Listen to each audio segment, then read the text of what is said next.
Okay, so as promised, this tan function and the graph of tan values is a little bit different than sine and cosine.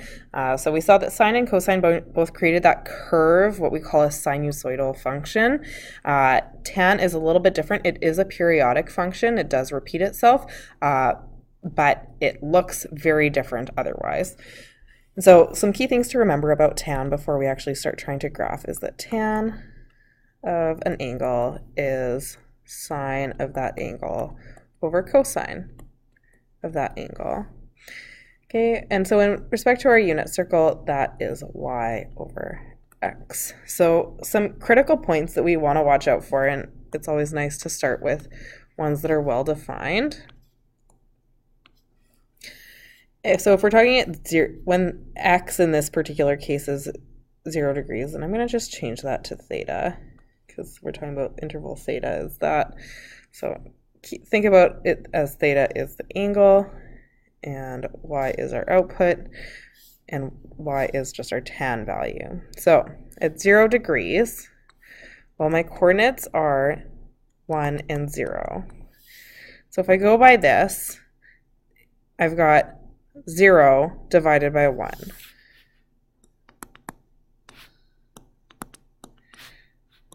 Tan of 0 is 0 divided by 1, which is just 0. So that's my first point. 0 is my angle, 0 is my output for tan. Okay, when I get up here, my angle is pi over 2, 90 degrees. So again, I can start breaking this down already to what I know I'm going to use. I'm going to go pi over 2 here, just kind of a little bit more zoomed in than we've done on previous ones.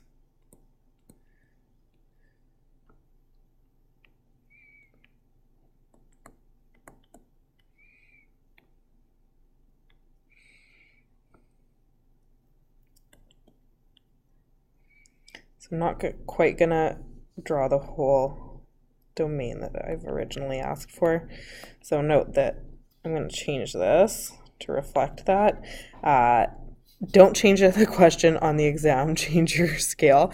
I just want to be able to really highlight some values here, so that's why I'm changing it here. So I'm going to go from negative 3 pi over 2 to positive 3 pi over 2, and that'll be our domain.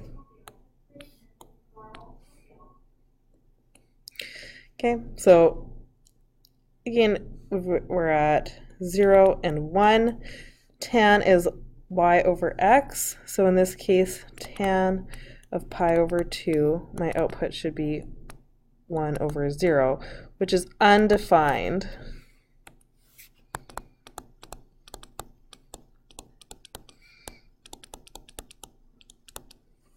Okay, so because it is undefined, what we do is we draw an asymptote. I'm going to label it as x equals pi over 2. Okay, we continue going around the circle, and we end up over here at 180 degrees, or pi, and we're at negative 1 and 0. So as you might predict based on the values on the right-hand side, my tan of pi is going to be 0 again.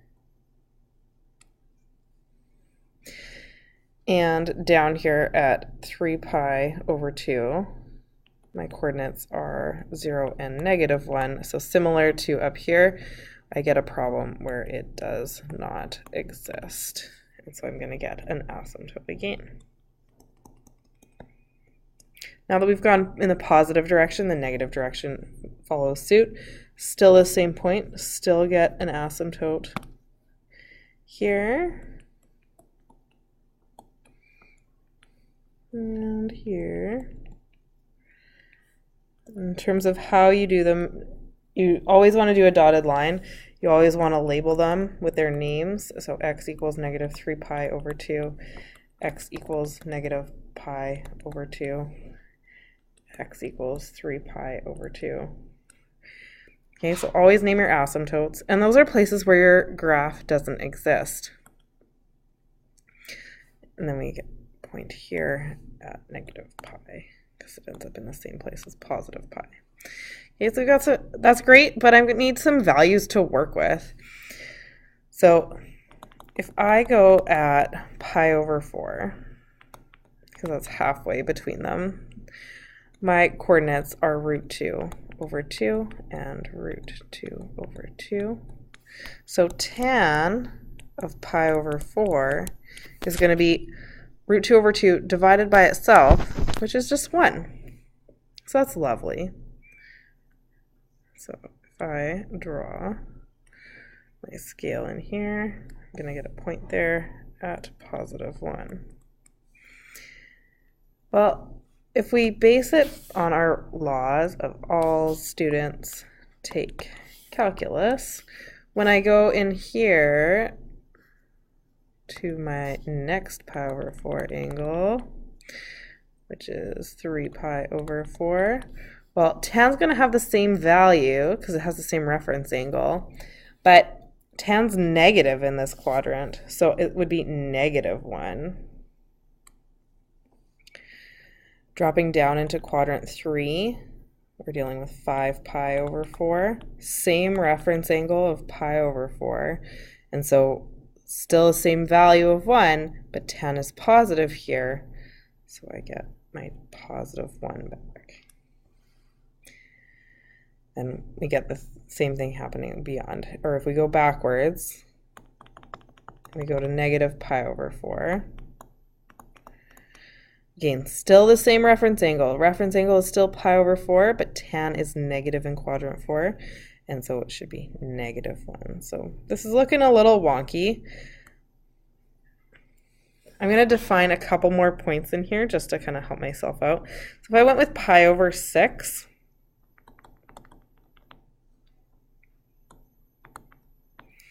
I'm just going to zoom in here so you can write better.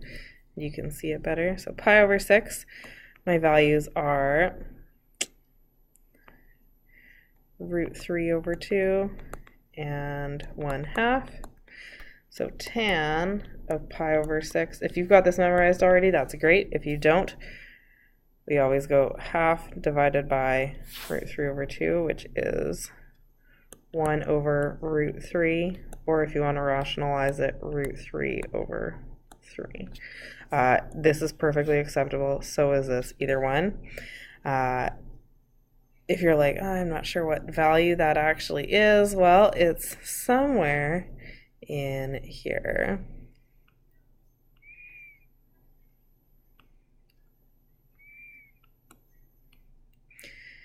And my negative referencing, tan would still be negative in quadrant 4, so going backwards, I would still have a point here-ish. Okay, and then if I went with pi over 3,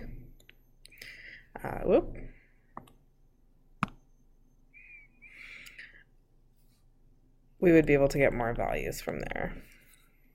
So pi over 3 would get me 1/2 and root 3 over 2. Sorry, it's getting so squishy in here.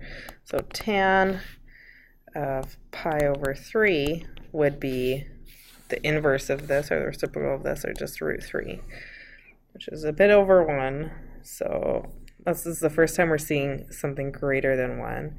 And so my point should be somewhere up here. And conversely, it should be somewhere over here. Now, as I mentioned before, it is still a periodic function. It is still going to repeat itself. So while we get this shape,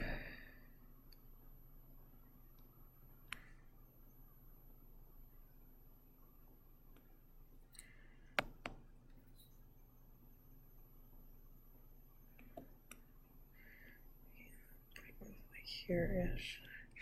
Okay, we're going to see the same thing happening in the next section between the next two asymptotes and in the previous section here. So now that I've got those points defined, and again, if you want to use a calculator for these, just so that you can draw it more accurately, go ahead.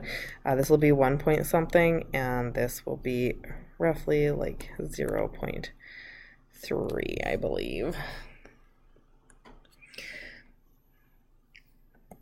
So you can bust out your calculator for those, but the most important thing to know is that the general shape of your tan graph is going to look like this.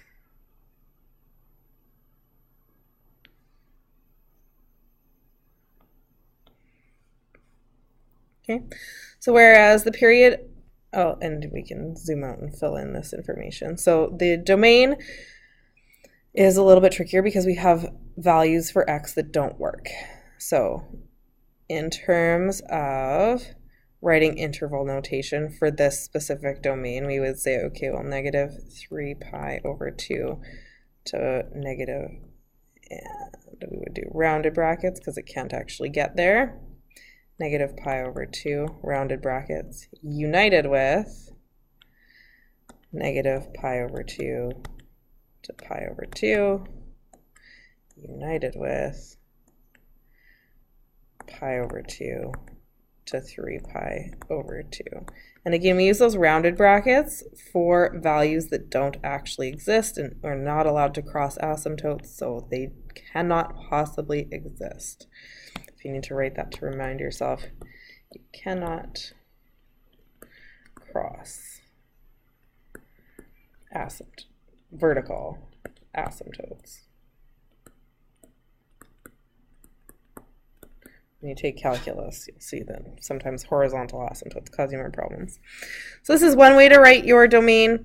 In this particular case, I would prefer set notation because it allows me to create some restrictions.